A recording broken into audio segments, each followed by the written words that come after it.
Olá pessoal, espero que estejam todos bem. Chegando aqui para falar com vocês sobre um assunto que tem surgido aí nas redes e que está causando muita dúvida no pessoal. Eu recebi muitas perguntas, muitos questionamentos sobre o tema, então vou tentar esclarecer para vocês aqui para que possa tornar mais fácil a compreensão sobre o assunto. Eu estou falando aqui do autismo profundo, que é um termo que surgiu aí e que está gerando essa confusão ou alguma confusão aí no meio. Então fica aí comigo que eu vou explicar um pouquinho para vocês de maneira simples, né? Aqui a gente sempre busca trazer as explicações de maneira simples. Eu sempre deixo uma dica que rede social é um lugar que você recebe as informações para você ter algum tipo de contato com alguma informação, mas se você quer estudar sobre o tema, tem que procurar a fonte, tem que ler o artigo. Claro que aqui, como sendo responsável, é para papel da gente trazer para vocês informações de maneira clara e simples. Nem todo mundo vai ter a oportunidade de ler o artigo, de poder ter acesso total à informação, de poder fazer suas conclusões, ou até ter um conhecimento prévio para poder tirar as suas conclusões de maneira assertiva. Por isso a gente tenta trazer uma visão aqui simples. Se você quer complexo, se você quer ver toda a informação, tem que procurar o artigo e ler. Mas aqui a gente tenta trazer sempre de maneira simples e de maneira também confiável. E claro, vou dar também minha opinião para vocês entenderem o que a gente pensa ou o que eu penso sobre o assunto. Então, contextualizando aqui, para quem já está inteirado do assunto, mas para quem não está também, saber do que a gente está falando, esse termo autismo profundo surgiu porque há algum tempo aí foi publicado na revista Lancet, então uma revista famosa, das mais prestigiadas, né? Foi publicado um artigo onde eles estudavam indivíduos autistas e eles iam separando características que esses indivíduos apresentavam, e esse compilado de características desses indivíduos, alguns desses, juntou ali algumas características onde eles deram o nome de autismo profundo. Quais são essas características então? Eles analisam lá indivíduos que chegam na idade escolar, né? Eles dão um exemplo lá de 8 anos de idade, mas eles falam idade escolar. Então aqui no Brasil, por exemplo, as pessoas entram na escola antes, né? A idade obrigatória no Brasil de escola de 4 a 17 anos. Então entram muito antes, mas lá no artigo eles falam indivíduos de idade escolar e dão um exemplo de 8 anos de idade, que chegaram nessa idade e que têm ali associado questões como uma deficiência intelectual grave ou profunda, que é uma deficiência intelectual ali importante, e essa pessoa acaba ali tendo problemas de comunicação na parte da linguagem, né? Geralmente não verbais, não só não oralizadas, mas não verbais de fato, não se comunicam dessa maneira que a gente está acostumado não, de falar ou pela linguagem, mas não apenas que não falam. Esse é um termo que a gente divide bem, as pessoas às vezes confundem o que é um autista não verbal de um autista não oral, por exemplo. Tem pessoas autistas que não falam, mas são verbais, se comunicam pela linguagem, escrevem ou por outras maneiras. Aqui a gente está falando dos autistas não verbais, que não têm a linguagem. Então eles pegam esses indivíduos e a esses indivíduos que chegam nessa idade com essas características, claro, é mais profundo que isso, eu estou simplificando, eles dão esse nome de autismo profundo. Ou seja, um grupo de pessoas que vai ter uma chance de uma evolução mais complicada se ele chegar nessa idade com essas características. Tem outras questões, como comorbidades, que estão associadas também a essas pessoas, que acabam dificultando a autonomia das pessoas. Aqui a gente está falando, ou melhor, o artigo está falando da segunda grande poda neural ali. A primeira a gente sabe que acontece lá anteriormente, ali na primeira infância, de 1 ano e meio, 2 anos e pouco. Aqui a gente está falando por essa fase de 7, 8 anos, onde acontece essa segunda grande poda neuronal. E aí a pessoa segue com essas características, com essas dificuldades. E aí esses indivíduos que eles dão o nome de autismo profundo e acabam ali relatando que esses indivíduos vão ter grande dificuldade ou maior dificuldade, ou melhor, usando uma palavra melhor, vão ter menor probabilidade de ter um desenvolvimento dessas características onde eles possam ter uma autonomia maior. E então esse é o estudo, onde estuda certos indivíduos com certas características e procura dar visibilidade para esses indivíduos para ver como que vamos apoiar ou como que dali para frente esses indivíduos vão ter o apoio necessário. Ponto. As interpretações que vêm desses artigos, aí como eu disse, a pessoa tem que ler, tem que ter o acesso, tem algumas interpretações que podem ser positivas, como essa de você notar esses indivíduos, especificar essas características para poder auxiliá-los da maneira que eles necessitam. Tem interpretações também que não são tão positivas, onde você vê as pessoas falando ou interpretando da maneira que o indivíduo chegou até ali com essas características, então ele já vai ter menos capacidade de evoluir ou não vai evoluir. Aí depende, porque a gente já começa a entrar na parte conceitual, e esse autismo profundo é um conceito, eu já vou falar um pouco mais sobre isso, mas você acaba entrando na parte conceitual, onde você, o que é? Você pensa, o que é evoluir? Ele não evoluiu porque ele não vai falar, ele não evoluiu porque ele vai ter essa deficiência intelectual grave ou profunda, ele não evoluiu porque ele não desenvolveu a linguagem. Então também é uma maneira de pensar talvez errônea, uma maneira de pensar muito rasa, porque ele pode evoluir dentro das próprias características e ainda assim ter uma qualidade de vida dentro dessas características que lhe trazem muita dificuldade. Como? Com o apoio correto, com o apoio necessário. Então eu mesmo conheço indivíduos autistas que têm, adultos já, que têm deficiência intelectual severa, deficiência intelectual grave ou profunda, que não são verbais e que têm epilepsia como comorbidade, uma epilepsia grave como comorbidade, e ainda assim tem qualidade de vida, que são pessoas felizes e que tem um apoio ali que os faz serem pessoas com certa qualidade de vida. Então, eu achar que evoluir é só a pessoa conseguir atingir objetivos de uma pessoa típica, a gente cai em toda aquela nossa luta de não encarar a sociedade apenas como um padrão de normalidade que a pessoa tem que seguir, se não for daquele jeito ela não evoluiu. Então começa aí alguns problemas que a gente pode ver conceitualmente. E falando em conceito, como eu disse, o termo autismo profundo é um conceito, que eu de cara já vou deixar minha opinião, não gosto muito a princípio. Esse termo vai precisar ainda ser mastigado, vai precisar ser remoído, vai precisar ser muito repensado, né? Vai precisar ser muito analisado para a gente entender se é um termo bom ou não. Eu olhando logo de cara, logo de saída, não gosto, porque primeiro que você meio que, a gente sempre diz que o diagnóstico não é uma sentença e parece que você está sentenciando um grupo de pessoas a um autismo profundo, e quando você fala, pelo que eu venho tentando explicar aqui de maneira simples, em autismo profundo, você está falando do autismo associado a características, a comorbidades, como a deficiência intelectual, que não é o autismo, como a epilepsia, por exemplo, como eu dei aqui, que não é o autismo. Então, será que o autismo é profundo? Ou são essas outras comorbidades que acabam dificultando muito a qualidade de vida? Então, são coisas que vão ter que ser muito analisadas ainda. Não é bem assim. Há um termo constituído. Se a gente pegar o DSM-5 lá de 2013, que também já está há um tempo aí, como vocês sabem, apesar da visão popular, do senso comum, sempre falar no autismo leve, moderado e severo, esses termos não existem lá no DSM-5.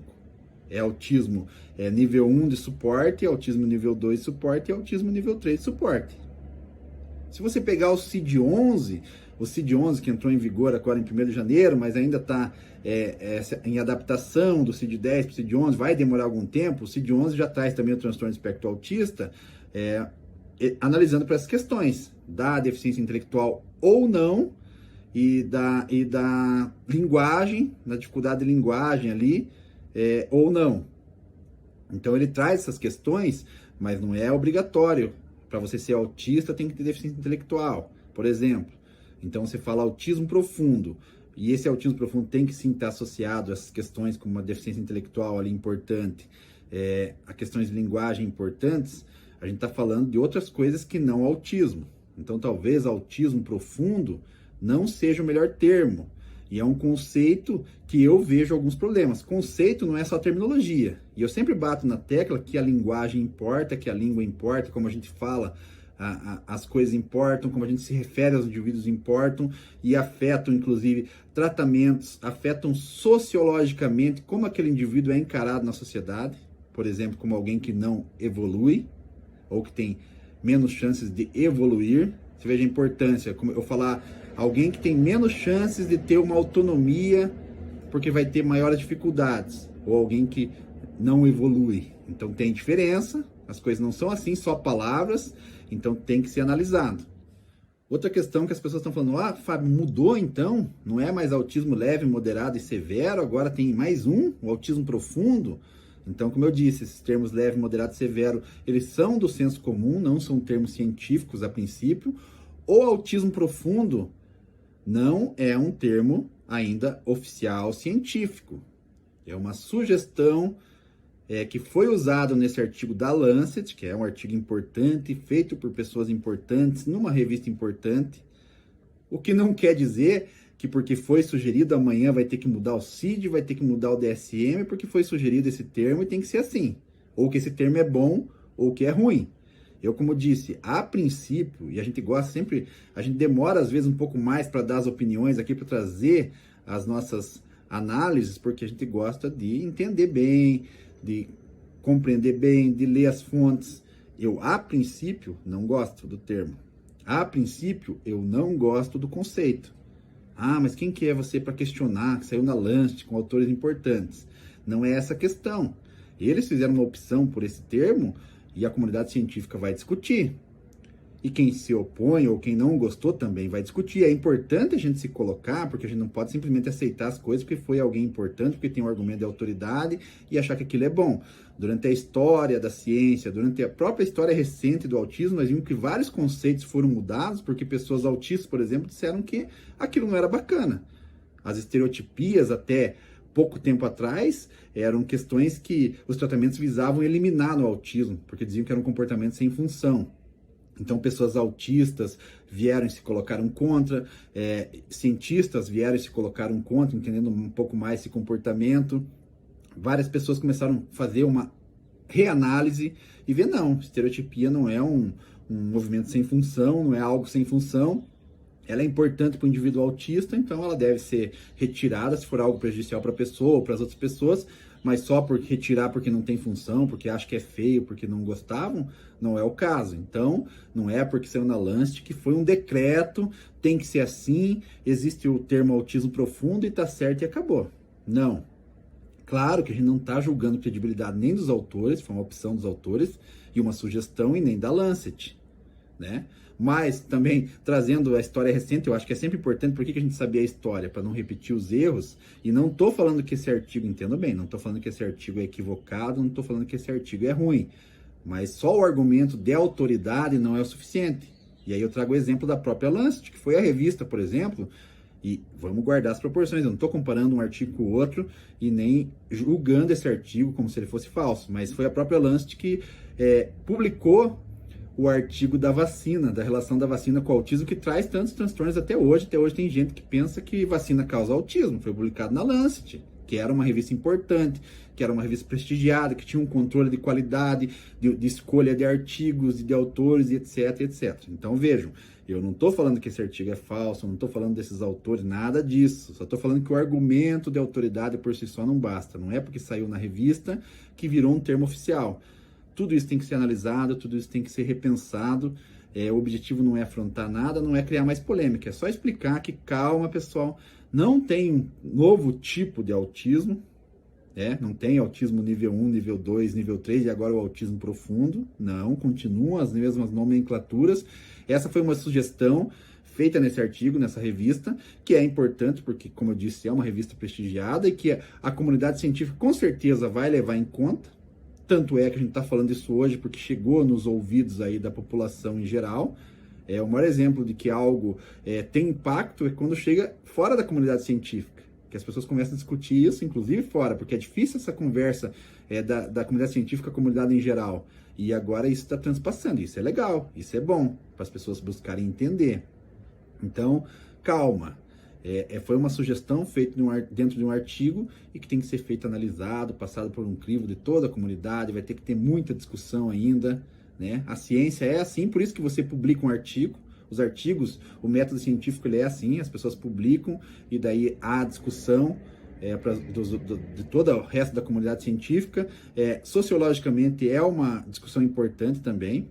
Tem gente que é muito positivista, que é só o que está lá que importa, o que está no artigo científico, o que é da ciência, o que é da comunidade científica, e não. A ciência não pode separar da sociedade, as discussões sociológicas não podem separar dessas discussões dos métodos científicos. E um exemplo disso a gente teve agora, a questão da vacina, quando você deixa uma coisa muito longe da outra, quando a comunidade científica não consegue conversar com a população, a gente chega num momento em que as pessoas começam a discutir de novo se a Terra é plana ou se a Terra é redonda, por causa dessa distância que tem da comunidade científica e da comunidade em geral. Então, uma coisa não pode dissociar a outra. Então, é preciso ser levado em conta todas essas questões. A minha impressão, como eu disse, é um conceito, um termo não é muito legal, autismo profundo, porque a gente está falando de outras questões que são comorbidades e não autismo, e o conceito como um todo também não é muito legal, eu não gosto. Mas só para vocês ficarem tranquilos, tentar entender um pouco mais. Quem quiser, como eu disse, procura o artigo que falou sobre isso na Lancet e tire suas próprias conclusões. Essa é uma primeira impressão aqui que eu estou colocando para que as pessoas fiquem mais tranquilas, entendam um pouco de tudo isso que está sendo falado, sem que cause muita desinformação, sem que tenham pessoas que não entenderam, que não leram, falando sobre algo que também não entendem ou que às vezes nem leram, como eu disse. Não é todo mundo que vai conseguir ler, não é todo mundo que vai ter o interesse de ler, mas as opiniões surgem nas redes sociais. Reforçando o que eu disse no começo, rede social serve para você se informar de determinado assunto, saber que aquele assunto existe, mas rede social não é lugar de estudo. Rede social é lugar de você entender, até ter acesso a essas informações, mas depois o estudo tem que ser feito de maneira correta, nas fontes corretas. Claro, quando você pega uma organização que tem uma responsabilidade como a Onda Autismo, a gente tenta trazer para vocês informações de maneira simplificada, porque vocês possam ter uma confiança de que a gente está aqui não está falando qualquer coisa para vocês. Mas ainda assim, qualquer pessoa que queira se aprofundar tem que ir lá ler o artigo, entender os conceitos, ver do que eles estão falando, e isso vai ter muita discussão daqui para frente ainda. Então fica aí essa conversa para vocês. Eu sei que é um assunto complexo, era para ser um vídeo curto, acabou ficando um pouco mais longo, e qualquer dúvida pode mandar para a gente aí no direct, pode deixar nos comentários, que a gente vai tentando responder de maneira sempre simples, porque o nosso objetivo é chegar aqui nas famílias, chegar nas pessoas autistas, às vezes que não tem tanto acesso assim, ou até as que têm, mas que querem entender também qual que é o nosso posicionamento, porque como uma organização importante no Brasil, as pessoas sempre querem saber o nosso posicionamento. Então podem mandar suas dúvidas, se não ficou algo bem explicado ou que não entenderam, podem perguntar, e a gente vai explicando ao longo do tempo, não tem pressa, como eu disse, não precisa sair correndo, não precisa se desesperar.